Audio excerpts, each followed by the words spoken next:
Hitzaldi honetara etortzeagatik. Aurten, urte hasieran CNTek ICEarekin antolatu dugu zenbait hitzaldi Euskal Herrian zehar eta baita estatu mailan. Bilbon, gaur dugu hementxe gugaz Andres Ruggieri, dela giza antropologoa eta enpresen berreskurapen lanetan lagundu du eta aztertu ditu. Orduan, berekin gaudena da horri buruzko esposamen bat, eta ez naiz gehiegi luzatuko berari hitza emanez. Antes de nada, agradeceros haber venido a la conferencia, que es una serie de conferencias que estamos coordinando entre CNT e ICEA, que es el Instituto de Ciencias Económicas de la Autogestión, tanto por Euskal Herria como por el resto del Estado. Aquí en Bilbo el ciclo de las charlas empieza hoy con Andres Ruggieri, antropólogo social que ha trabajado en el ámbito de las empresas recuperadas, entre otras cuestiones. Y luego el lunes tendremos otra charla con compañeros de movimientos sociales de Grecia, en la Escuela de Empresariales del Cano. Entonces, con esto le cedo la palabra a Andrés y todo tuyo.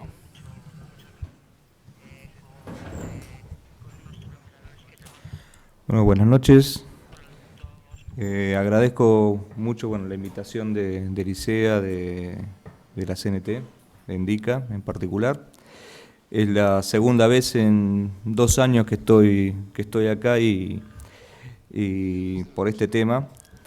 Y creo que ya lo había anticipado la otra vez, ¿no? Que esto iba a ser una crisis que se iba a profundizar y que tiene características similares, aunque en contextos diferentes con la crisis que vivimos en Argentina allá por los años 2001, 2002, 2003. Por lo tanto, la experiencia argentina de la recuperación de empresas por los trabajadores tiene algunos puntos de contacto con la situación que se empieza a vivir en Europa, aunque por supuesto no es lo mismo ni necesariamente lo que pasó en un lugar se pueda reproducir en el otro, o por lo menos de la misma forma. A pesar de eso, me parece que la experiencia de la autogestión de los trabajadores es un movimiento en crecimiento, no solamente en Sudamérica, sino que en diversas partes del mundo, y que merece ser estudiado, conocido e inclusive teorizado como una alternativa válida a las formas de producción que hasta ahora conocemos, que es el capitalismo, como una lógica distinta de trabajar, de hacer economía, de gestionar una fábrica o una empresa en distintos contextos, en distintos lugares, en distintos países. Yo lo que voy a hacer es una exposición breve, sintética, de un movimiento que es bastante complejo, bastante con mucha heterogeneidad. No todas las experiencias son iguales, hay muchísimas diferencias, pero tratando de sintetizar los aspectos principales y explicando también un poco el contexto de surgimiento, que es un contexto bastante particular que tiene relación con las últimas 3-4 décadas de evolución de la Argentina, y que también se ha dado en otros países de Sudamérica. Es decir, lo que pasa con las empresas recuperadas en Argentina no tiene particularidades de nuestro país, pero también podemos encontrar empresas recuperadas por los trabajadores en Uruguay, en Brasil, en Venezuela, en México, en Perú, en distintos países de Sudamérica y América Latina en general. Es importante entender esto porque entender lo que voy a explicar ahora del contexto para poder también hacer la comparación que seguramente van a hacer, digamos, la historia, la forma en que se desarrolla el proceso social, económico y político es importante para entender por qué los trabajadores argentinos tomaron este camino en los casos que lo tomaron y cuáles son las diferentes alternativas que se pueden dar a partir de ahí, ¿no?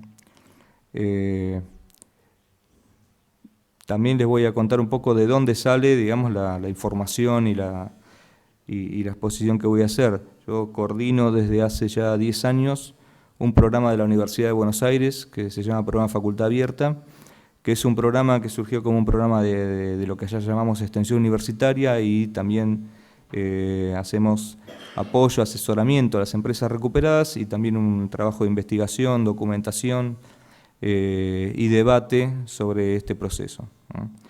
En este programa, una de las cosas que fuimos haciendo, además de ir acompañando el proceso, nosotros participamos, sobre todo en los primeros años, de muchas ocupaciones de fábrica.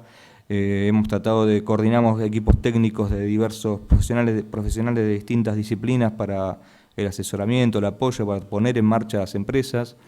Hemos creado un centro de documentación de empresas recuperadas que funciona no en la universidad, sino en una de estas empresas, que es una imprenta cooperativa que se llama Chilaver, en Buenos Aires.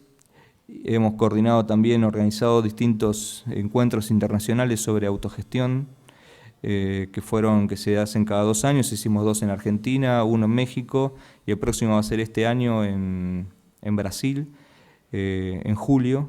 De paso, los invito a que participen, los que puedan. Y hicimos 3 relevamientos nacionales de empresas recuperadas. Estos son unos trabajos donde visitamos, con una encuesta que se fue perfeccionando a lo largo del tiempo, bastante extensa, bastante detallada, una cantidad bastante importante de empresas recuperadas, y con esa información que se releva en cada una de las cooperativas, en cada uno de los casos, se han hecho unas bases de datos que nos ha permitido seguir con bastante detalle el proceso a lo largo del tiempo. El primero lo hicimos en el 2002, sobre 59 casos de un total estimado en aquel momento de 130 empresas recuperadas en el país. Hicimos otro en el 2004, que ya habíamos visitado 72 sobre 161, que ya había en el año 2004, y el último lo hicimos a principios de 2010, que son los datos más actuales que tenemos, donde visitamos 85 empresas recuperadas de un total de 205 que había en aquel momento, que nosotros logramos determinar que eran empresas recuperadas. Actualmente estamos terminando una nueva base de datos con los casos nuevos que se han incorporado, que son alrededor de 40. Es decir que lo primero que hay que señalar es que las empresas recuperadas no son una experiencia ligada exclusivamente a la situación de crisis del año 2001, sino que a partir de ese momento se fueron incorporando nuevos casos. Es decir que los trabajadores argentinos han incorporado la modalidad de la recuperación de empresas como una alternativa válida frente al cierre de su fuente de trabajo. Y también hubo casos anteriores.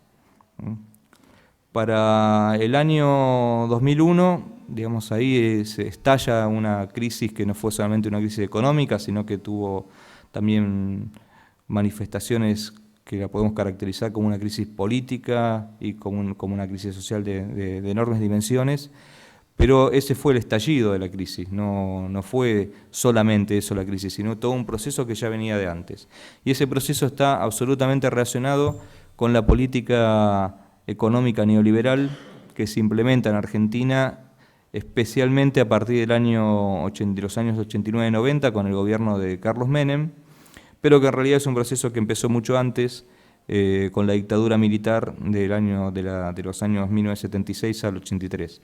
En la dictadura se establecen las bases del programa económico neoliberal, y esas bases fueron el primer impulso para reconvertir la economía argentina de una economía bastante industrializada dentro del contexto sudamericano a una economía primaria agroexportadora, y con un papel mínimo del Estado en la economía. Esto fue lo que se inició con la dictadura, que además fue posible mediante una masacre, un genocidio de trabajadores y militantes sociales y populares, que dejó una debilidad muy grande de los sectores trabajadores para poder enfrentar posteriormente todo el desarrollo de este programa neoliberal.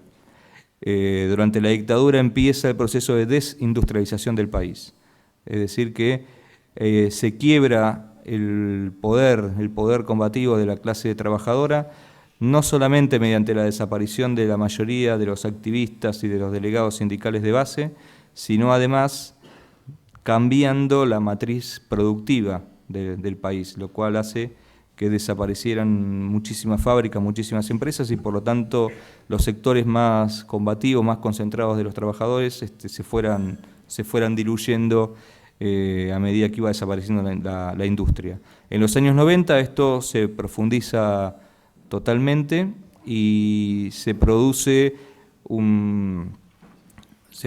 digamos, una década de neoliberalismo brutal, salvaje, donde todos los puntos del consenso de Washington se cumplen al pie de la letra. Se privatizan todo lo que se podía privatizar. Bueno, varias empresas de capital o supuesto capital del Estado español participaron activamente de eso, entre ellas Repsol. Aprovechando, digamos, todo este remate de bienes públicos del país.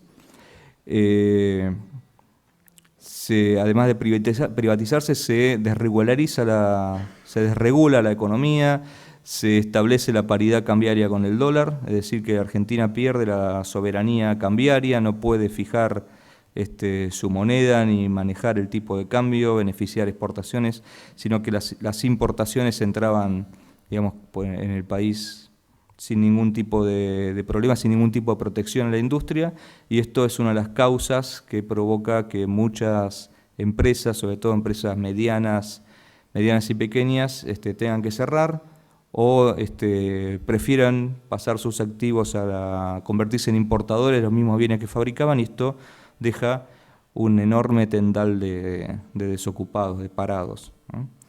Se llega al 25-28% de desocupados y un porcentaje similar de subocupados a fines de la década del 90, ¿no? Pero además casi sin ningún tipo de protección social, es decir, no había prácticamente ningún tipo de seguro de desempleo, ningún tipo de seguro de paro, y las instituciones de la seguridad social se desmoronan, la salud pública prácticamente desaparece, los hospitales son dejados sin presupuesto, la escuela pública se deteriora, digamos, todo lo que constituía, digamos, una cierta red de contención social es prácticamente destruida hasta sus cimientos. Y esto provoca también que cuando muchos trabajadores que quedan desempleados decidan tomar ciertas medidas de resistencia que se caracterizan por su radicalidad, porque es radical a su vez la ofensiva contra los sectores populares. Es radical el neoliberalismo y por lo tanto también es radical la respuesta. En general, cuando pasan unos cuantos años hasta que los trabajadores entienden que esto es así, ¿no? Entienden que cuando perdieron el trabajo no lo van a volver a recuperar, que no es que van a otra empresa y consiguen trabajo al poco tiempo y no pasa nada, no. Empiezan a cerrar las empresas, queda la gente desocupada y no hay cómo volver a trabajar, ¿no? Aparecen entonces otros movimientos sociales antes que el de las empresas recuperadas, aparece especialmente el movimiento de los trabajadores desocupados, más conocidos como piqueteros, porque al no tener otras herramientas de resistencia, no poder seguir resistiendo en el lugar de trabajo, es decir, no tenía ningún sentido hacer una huelga si uno no tiene lugar de trabajo. Por lo tanto, la acción directa fue hacia cortar las vías de circulación, llamar la atención de los poderes públicos, del poder del Estado, mediante especialmente los cortes de ruta. Estos fueron inclusive en los primeros lugares de piquete, esto es interesante, fueron los lugares del interior del país, en las provincias, donde había antes fuerte actividad petrolera que con la privatización desapareció, y por lo tanto pueblos enteros quedaron sin trabajo, sin ningún tipo de actividad económica. Entonces esos pueblos enteros deciden cortar las rutas, y esas son las primeras acciones que tienen algún tipo de éxito, porque otra característica de estos programas, por lo menos neoliberales, por lo menos como se desarrollaron en América Latina, pero hay antecedentes mundiales y quizá se puedan identificarlos aquí también, es que las acciones tradicionales de resistencia no tienen ningún resultado contra ellos, porque generalmente son acciones que tienden que están pensadas dentro de dentro de la sociedad anterior, ¿no? digamos, acciones de resistencia en el puesto de trabajo, acciones de presión sobre el poder político, cuando en realidad ahora, o sobre el poder económico, cuando en realidad hay una situación nueva donde esas acciones refuerzan lo que ellos quieren hacer. Para poner un ejemplo, cuando se privatizan los ferrocarriles, hay huelgas ferroviarias enormes en los ramales de ferrocarril, y el presidente de ese momento, Carlos Menem, dijo ramal que para, ramal que cierra. Es decir, querían que hubiera ese tipo de acciones porque les servían, digamos, coincidían la acción con el objetivo de ellos. Se para el establecimiento y ellos lo que quieren es cerrarlo, así que no les importa. Por lo tanto, los piquetes sí tuvieron algún tipo de respuesta porque cortaban la circulación de mercancías en todo el país, en distintos los lugares donde se hacían, y eso provocaba pérdidas y daños económicos, y el gobierno empezó a entender que había que dar algún tipo de respuesta social, algún tipo de respuesta a esta problemática social. Y aparecen los llamados planes sociales, que eran, bueno, algunos paliativos para la situación. En medio de todo este proceso empieza a haber resistencia al cierre de las fábricas, al cierre de los establecimientos. Es decir, que hay trabajadores que se dan cuenta que lo peor que les puede pasar es quedar afuera del puesto de trabajo. Por lo tanto, deciden resistir ahí, tratar de evitar que se cierre la fábrica. Esto es el surgimiento de las empresas recuperadas. Los primeros casos se dan en los años 92, 93, inclusive un poquito antes, pero la mayoría no tiene éxito, porque los propios trabajadores no entendían cuál era la situación, digamos, qué era lo que estaba pasando, y cuando aparecía, por ejemplo, alguna promesa de pago o de que iba a venir otro inversor, iba a comprar esa empresa y se iba a reactivar, desarmaban o se desarticulaba el movimiento. Ya unos años después se empezó a entender que esto no era así, que era todo, en todo caso eran maniobras distractivas y había que plantarse y resistir.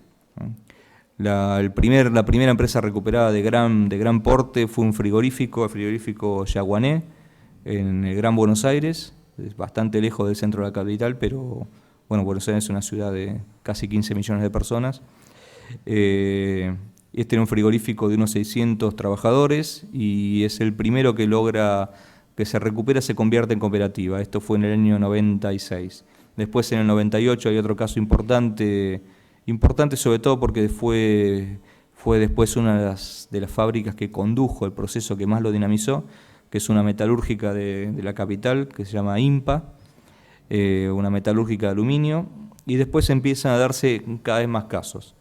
Para el año 2001, ya probablemente, porque es bastante difícil tener el número exacto, había alrededor de 30 empresas recuperadas funcionando o ocupadas en proceso de tratar de funcionar, ¿no? De tratar de volver a ponerse en marcha. En el año 2002, o sea, a partir de diciembre del 2001, con la crisis, que fue también una crisis política, tuvimos 5 presidentes en algo así como 10 días, había una enorme movilización social, había piquetes por todos lados, asambleas barriales, cacerolazos, bueno, toda una situación que quizá ustedes también la tengan presente, se acuerden de lo que fue una rebelión espontánea y también sin ningún tipo de conducción necesariamente de saber hacia dónde se iba, sino una protesta masiva generalizada de distintos sectores sociales simultáneamente, y provocó prácticamente la caída de las instituciones políticas, que después se fueron recuperando, pero en ese momento de absoluto vacío de legitimidad política, y fue la primera ruptura fuerte de la hegemonía ideológica neoliberal, que también había sido importante, porque mientras muchísima gente perdía los trabajos y la pasaba realmente muy mal, había otro sector de la población que estaba en una especie de boom de consumo, ¿no? Que era posibilitado por el dólar barato, por tener esta ilusión que había de que un peso era igual a un dólar. Quizás se pueda hacer alguna analogía con la zona de euro, ¿no? Pero bueno, no me voy a meter en esas cuestiones. Bueno, en el año 2002 se empieza a dar en forma bastante masiva, dentro de los números que estamos manejando, el proceso de recuperación de empresas, ¿no? se hace conocido para el resto de la sociedad. Los primeros casos que les dije eran prácticamente desconocidos, se manejaban dentro eran conocidos por sus protagonistas y alguna gente que lo rodeaba, el sindicato, tenía impacto local más que nada, ¿no? Pero en el año 2001-2002 el movimiento Empresa Recuperada se hace muy conocido porque los conflictos son mediatizados, digamos, son ocupaciones muy fuertes, a veces muy violentas, llama la atención de los vecinos, del barrio, de los movimientos sociales. Alrededor de cada uno de estos conflictos, por ahí no eran muchos trabajadores implicados, eran 8, 10, 15, 40, pero se movilizaban cientos y miles de personas en solidaridad. Y esto fue haciendo que el movimiento se extendiera como un reguero de pólvora, digamos, que mucha gente supiera que estaba pasando esto en algunas fábricas, que había una cantidad importante, 50, 60, 80 fábricas ocupadas por los trabajadores reclamando trabajo, y esto provocó que una situación que quizá había existido anteriormente, no solamente en Argentina, sino en muchos lugares, se tornara un movimiento, ¿no? Y se tornara un movimiento con muchas redes de solidaridad y de apoyo, ¿no? Digamos que alrededor de cada uno de los casos estaban las asambleas barriales, la asamblea que se había formado después de diciembre del 2001, se formaron asambleas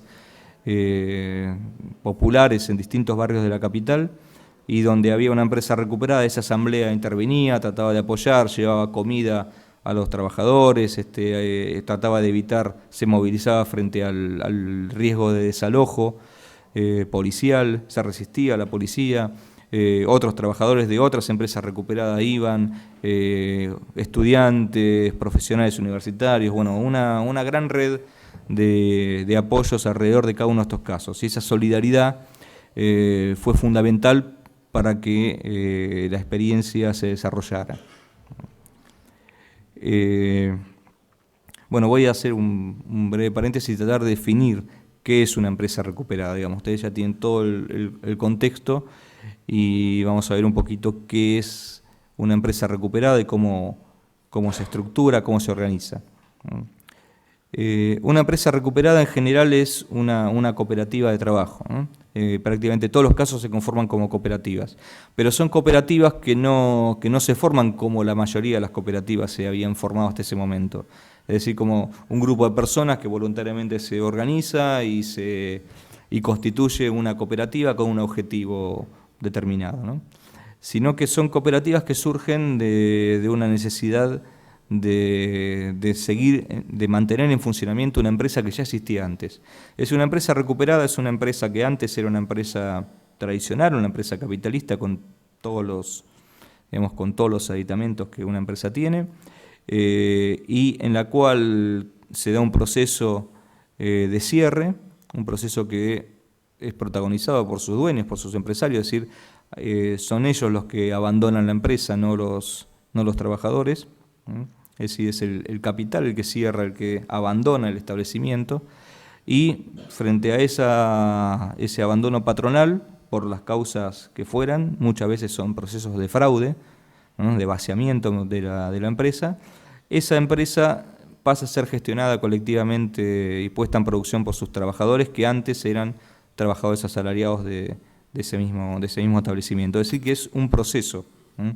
No es un hecho, sino que es todo un proceso que se va desarrollando y que tiene distintas etapas, que el propio movimiento de empresas recuperadas, cuando se organiza en el año 2002, toma una consigna, un lema surgido del movimiento de campesinos sin tierra de Brasil, que es ocupar, resistir, producir, ¿no?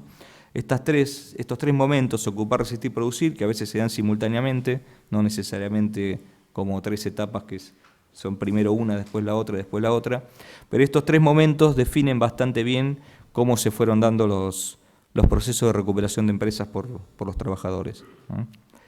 La ocupación es necesaria o fue necesaria, no en todos los casos, o sea, no todos los casos argentinos fueron ocupaciones, fueron tomas de fábrica. Hay algunos casos de continuidad laboral, digamos que la empresa se fue el patrón o pasó lo que fuera y siguió trabajando sin interrupción, pero en la mayoría no, en la mayoría hay una situación en donde los obreros y las obreras deciden quedarse ocupando o por lo menos evitando que se lleven las maquinarias, que se destruyan los activos laborales, ¿no? Entonces, estas ocupaciones tienen como finalidad evitar que se deteriore todavía más lo que había en la fábrica, ¿no? Y por supuesto continuar ahí adentro, ¿no? Poder garantizar que después eso va a volver a funcionar, ¿no? La resistencia se refiere a los intentos de desalojo por parte de la policía, que son ordenados en general por los jueces, porque se trata de procesos de quiebra. Por más que sea fraudulenta, bueno, la ley de quiebras que estaba vigente en ese momento, ahora se modificó, exigía, digamos, que una vez que el proceso de quiebra se iniciara, se remataran los bienes de la empresa, se los vendiera, para pagar a los acreedores, y el privilegio lo tenían los bancos antes que los trabajadores. Por lo tanto, lo que un juez hacía generalmente era tratar de sacarse el problema de encima, y si la empresa estaba ocupada, había que sacar a la gente que estaba ahí adentro para poder tomar posesión y vender todo. Por lo tanto, los trabajadores evitan esta situación. Todo esto, por supuesto, implica enfrentarse a la ley, ¿no? A la ley vigente, ¿no? Los abogados que trabajaron en aquellos momentos con las empresas recuperadas plantearon algunas formas de decir, bueno, que había una contradicción constitucional, ¿no? De que el derecho al trabajo estaba en colisión con el derecho a la propiedad privada, digamos, pero que las dos cosas eran, se podían defender, digamos, estaban entrando en contradicción, y que también los trabajadores tenían derecho a defender su trabajo. Por lo tanto, algunos planteaban que no era una ocupación, sino que simplemente estaban permaneciendo en su lugar de trabajo.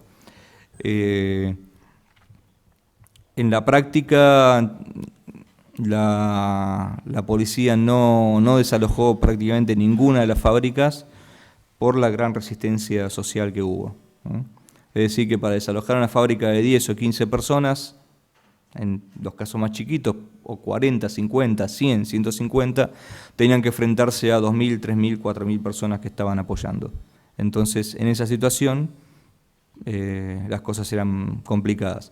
Además que había un Estado prácticamente de mucha debilidad, había un gobierno provisional, un gobierno que no tenía legitimidad política, para lo cual era un gran costo, un costo social innecesario, político, un costo político innecesario hacer un desalojo de estas características en una situación donde el grueso de la sociedad estaba de acuerdo con que los trabajadores tenían derecho a hacer lo que estaban haciendo, es decir, a defender su trabajo.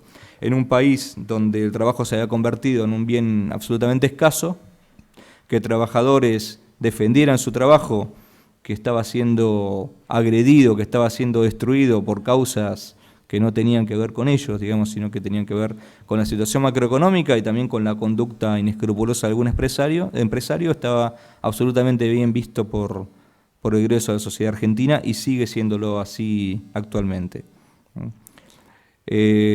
Ahora viene la tercera parte, que es lo más difícil, que es volver a la producción de una empresa que muchas veces está absolutamente deteriorada, que la maquinaria está obsoleta, o que faltan máquinas, o que han sido inclusive intentadas destruir por los patrones en fuga, que además hay un conjunto de trabajadores que está ahí, que tiene su fuerza de trabajo, que tiene su capacidad, pero que hace por ahí meses que está sin salario, que está en condiciones muy malas, que además tiene que organizarse para hacer cosas que antes hacía el sector jerárquico o el dueño de la empresa, que ellos nunca hicieron, que no tienen la menor idea de cómo es.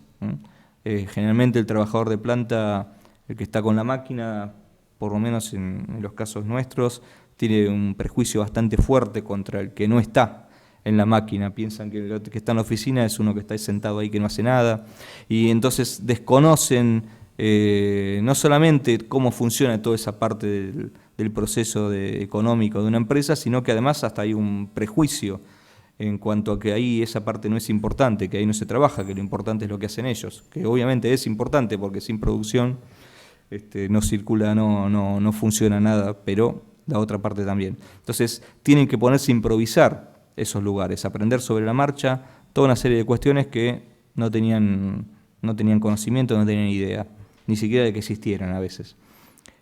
Y por otro lado, no tienen capital, ¿no? Lo cual es algo bastante esencial para arrancar la producción, ¿no? Bueno, ¿cómo se genera el capital en una empresa que está en estas condiciones? En realidad se genera de la misma forma que en cualquier otra, se genera en base a la fuerza de trabajo de sus trabajadores. La diferencia es que los trabajadores deciden hacer cosas que no harían bajo patrón, que no soportarían, es decir, trabajar sin ingresos durante un tiempo a veces bastante prolongado, inclusive soportar jornadas laborales bastante más extensas de lo normal, pero sabiendo que eso lo hacen para en el futuro normalizar la situación, en el futuro poder hacer funcionar la empresa. Entonces, todo este primer momento es muy conflictivo, muy delicado, muy difícil. Hay también presiones, por ejemplo, familiares o de amigos sobre cada uno de estos trabajadores. ¿Qué estás haciendo ahí? Eso no va a funcionar nunca. Anda a buscar otro trabajo, tenemos que comer. Bueno, toda esa es una situación muy complicada, muy difícil, que a veces se sostiene y a veces no se sostiene, ¿no? Es decir, este es el momento donde a veces hay partes importantes del plantel, de la plantilla de trabajadores que abandonan la situación, especialmente los que tienen algún tipo de calificación y piensan que van a poder conseguir trabajo fácilmente en otro lado. Los administrativos, quedan generalmente los más necesitados, ¿no? Entonces, esto es el panorama de inicio de un proceso de recuperación de empresa por los trabajadores, que es un panorama muy difícil, muy complicado, ¿no? Por eso a veces cuando hay teóricos, economistas que hacen comparaciones, ¿no?, sobre el rendimiento, sobre la productividad de una empresa recuperada y la comparan con una empresa privada que está en buenas condiciones, que está funcionando bien, cometen alguna injusticia, digamos, porque el punto de partida de una empresa de trabajadores en esta situación está muchísimo más abajo que el de una empresa normal, tradicional, ¿no? Digamos que un empresario jamás arranca en esas condiciones. Todo el sistema legal, todo el sistema económico, todo el sistema financiero está pensado para apoyar, digamos, la formación de empresas capitalistas tradicionales, con un capitalista, un inversor que pone el capital, y etcétera, digamos, ¿no? Y se desarrolla todo el proceso. El proceso de autogestión en un sistema capitalista, obviamente, no está contemplado en ninguna legislación, entonces, y eso es bastante obvio, ¿no? Entonces, todos los procesos son muy complicados y se sostienen en un gran esfuerzo colectivo de los trabajadores, ¿no?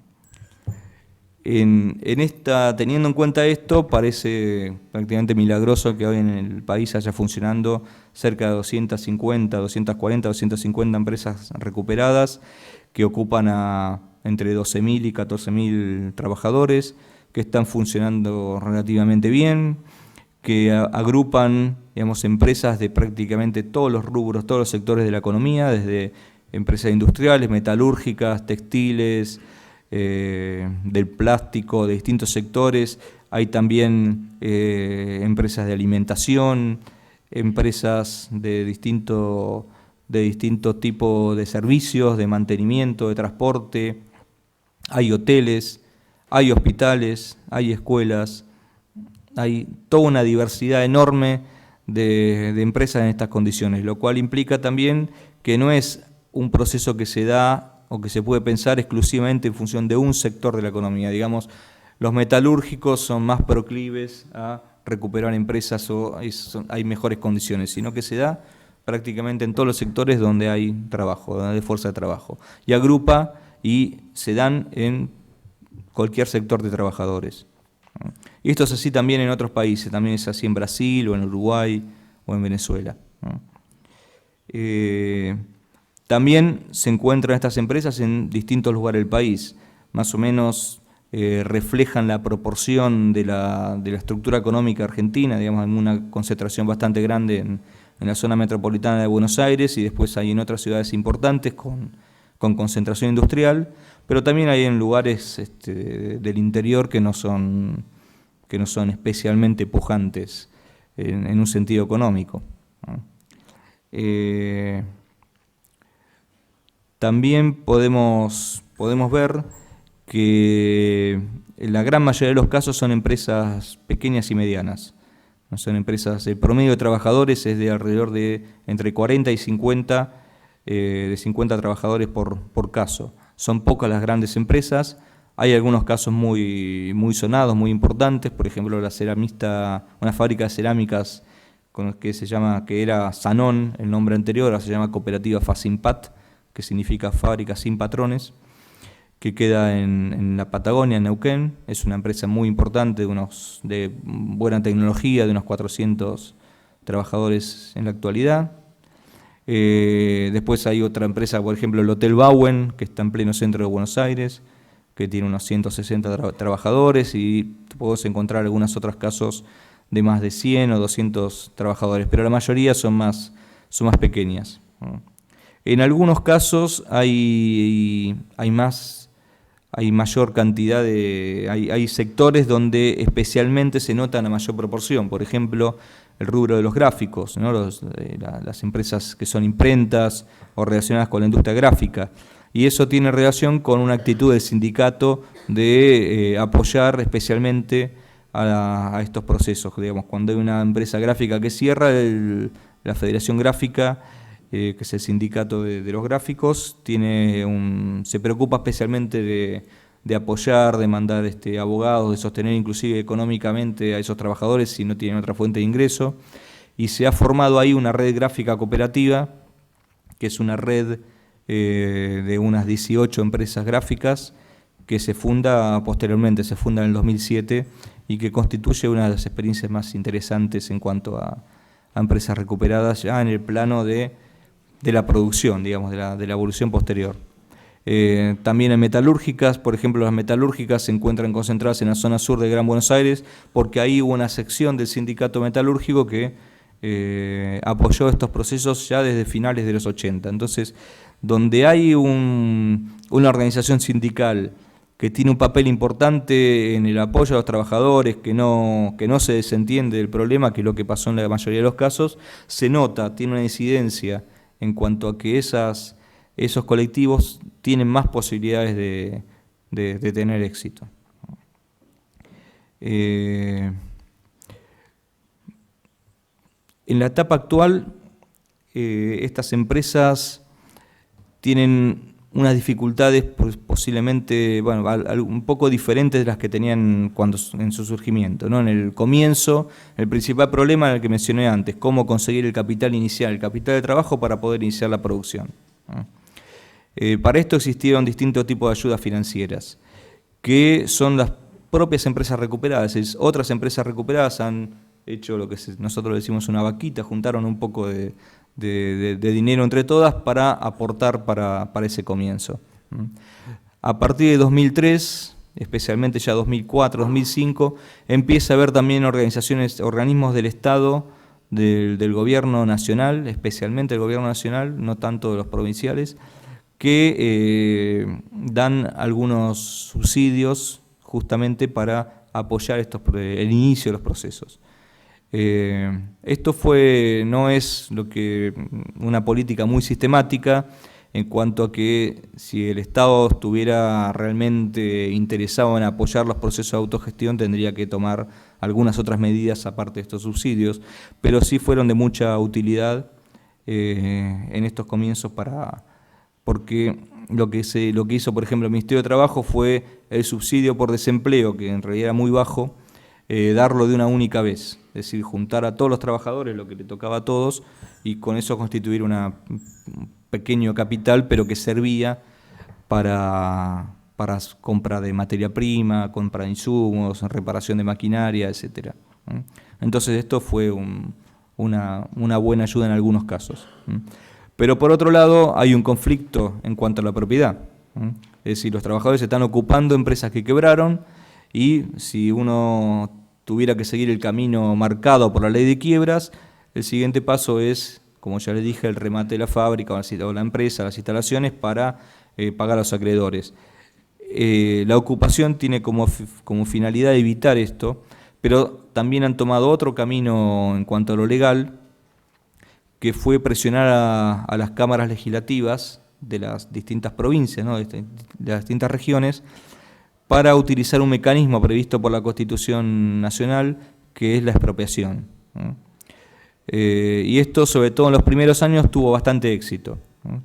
Digamos que los diputados, frente a mucha gente ejerciendo presión sobre ellos, en un contexto de crisis y de deslegitimación institucional y política muy grave, preferían votar las leyes de expropiación antes que verse sometidos a una situación desagradable en las calles, ¿no?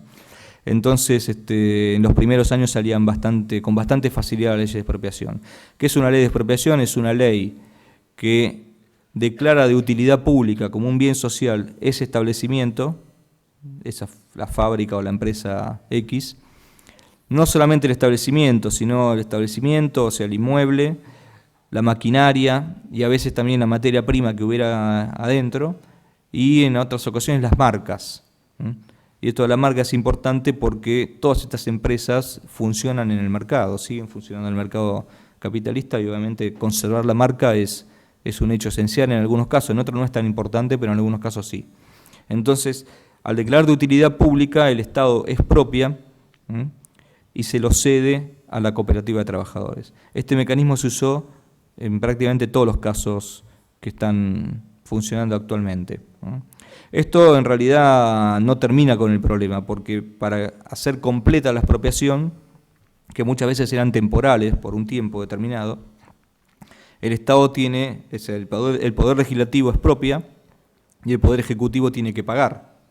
Tiene que pagar la indemnización a la quiebra, es decir, al Poder Judicial, que después lo reparte entre los acreedores. El problema es que los legisladores se sacan el problema de encima, patean la pelota para adelante, digamos, se la tiran al Poder Ejecutivo, el Poder Ejecutivo no paga. Ese es el proceso normal. Como no paga, después reaccionan los acreedores pidiendo una expropiación inversa, digamos, o volver a expropiar, pero para dárselo a la quiebra. Entonces, es un proceso muy complicado. Igualmente, hasta ahora, ningún juicio de expropiación inversa tuvo ningún resultado, porque si los trabajadores que ocuparon la fábrica fueron capaces de resistir el primer desalojo, con la fábrica parada, sin tener trabajo, sin funcionar, una vez que la fábrica esté funcionando o la empresa está funcionando durante 5, 6, 10 años, no va a ser tan fácil que los vuelvan a desalojar. Entonces la mayoría de los conflictos de estos procesos no han llegado ni siquiera a la etapa de emitir la orden de desalojo y mucho menos a efectivizarlo. Digamos que en cada uno de estos casos se juegan muchas cosas. Se juega la capacidad económica de estos trabajadores de poner en funcionamiento con otra lógica una empresa. Se juega también su capacidad política y el consenso, la legitimidad social de cada uno de estos casos, ¿no? Digamos que sin estos diferentes aspectos no se puede entender ninguno de los procesos, ¿no? No es solamente poner en marcha una cooperativa, ¿no?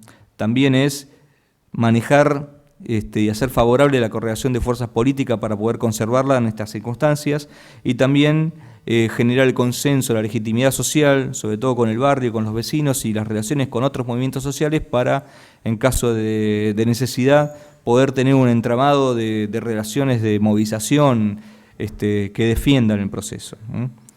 Para esto también muchas empresas recuperadas, diría que un 60%, han cambiado algunos aspectos interesantes de la lógica de funcionamiento de una empresa.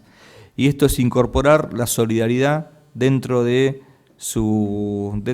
funcionamiento, digamos, ¿no? ¿Esto qué significa? Que esa solidaridad que recibieron en el conflicto inicial, en la mayoría de los casos se ve como una necesidad y como algo que está bien, además, devolverla a la comunidad, digamos, ¿no? Entonces hay muchas empresas recuperadas que han abierto espacios de las instalaciones de la fábrica o del establecimiento que fueran, ya que no todas son fábricas, para acciones de tipo comunitario. Entonces hay empresas que tienen centros culturales donde, bueno, se hacen actividades, música, danza, talleres de distinto tipo para la gente que vive cerca de la empresa. Hay un número bastante importante de bachilleratos populares, es decir, de escuelas secundarias para jóvenes y adultos que no pudieron terminar la escuela, con el método de la educación popular, que funcionan adentro de las empresas recuperadas. Creo que a esta altura son 9 ya, que han logrado también, movilizándose, un reconocimiento de títulos oficiales, el pago a los profesores por parte del Estado, digamos que son escuelas que otorgan títulos, digamos, ¿no? que tienen un sentido laboral inclusive, y donde generalmente a esos jóvenes se los educa con orientación en cooperativismo, ¿no? Digamos. Y aparte hay otras empresas que tienen centro de salud, que tienen salas comunitarias. Bueno, nosotros mismos, nuestro centro de documentación forma parte de este tipo de cosas porque estamos también dentro de una empresa recuperada. Y así, hay pasantías para jóvenes, para estudiantes secundarios, para que empiecen a aprender el oficio de lo que se hace en esa fábrica.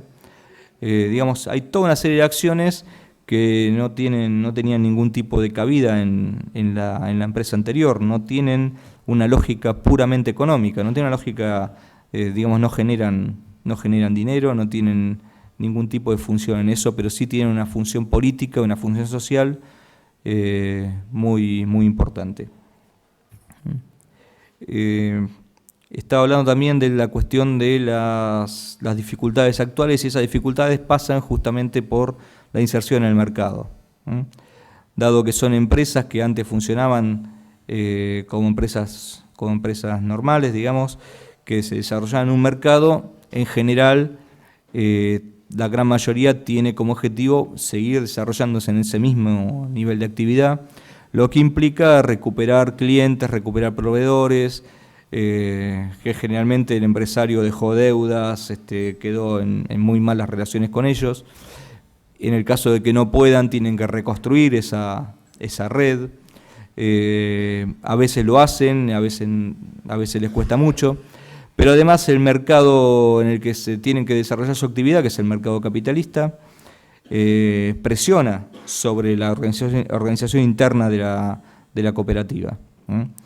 Porque por más que adentro el colectivo se desarrolle democráticamente, igualitariamente, que tenga, por ejemplo, la asamblea como órgano máximo de gestión, el mercado impone tiempos, impone lógicas de producción, impone costos, impone precios, y eso hace que haya una tensión permanente entre la lógica interna, la lógica solidaria que la gran mayoría tiene como forma de funcionamiento, y la lógica de la competencia que impera afuera, que no tiene nada de solidaria. Entonces, esto es, a lo largo en el desarrollo, a lo largo del tiempo, uno de los principales problemas a resolver, en el caso de que se pueda resolver, digamos, creo que es una contradicción inherente a que un proceso de autogestión se desarrolle en el marco de una economía que sigue siendo capitalista, digamos, que no tiene ninguna relación con la autogestión.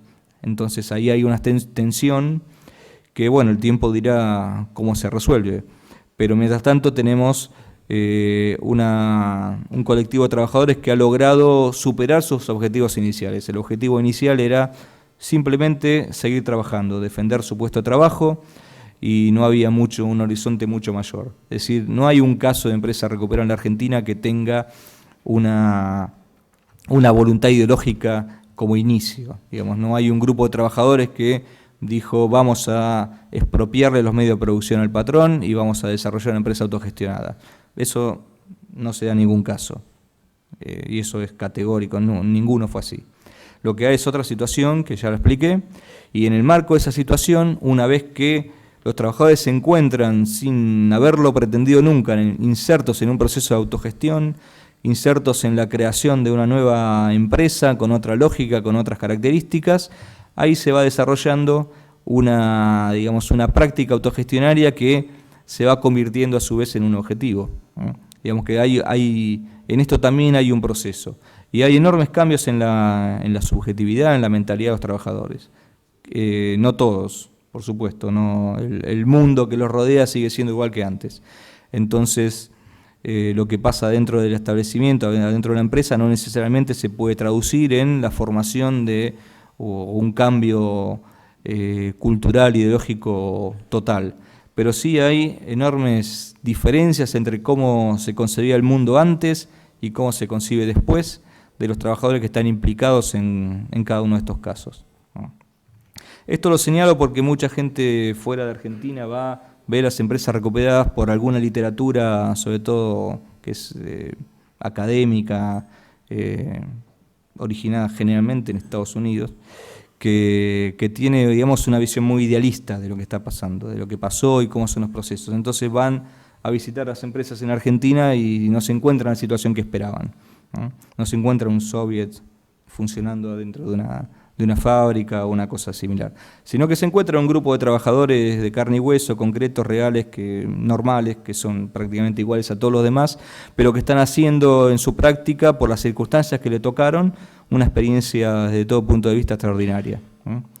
Y creo que en el país se ha desarrollado un proceso que es muy interesante desde este punto de vista, porque, digamos, prueba, por lo menos para mí prueba, que la autogestión no es un proceso absolutamente utópico, imposible, una idea de algunos soñadores que no se puede llevar a la práctica, sino que es un proceso real, concreto, posible, y es un proceso que lo puede llevar adelante prácticamente cualquiera. Esto creo que es por ahí la conclusión más interesante del proceso de empresas recuperadas.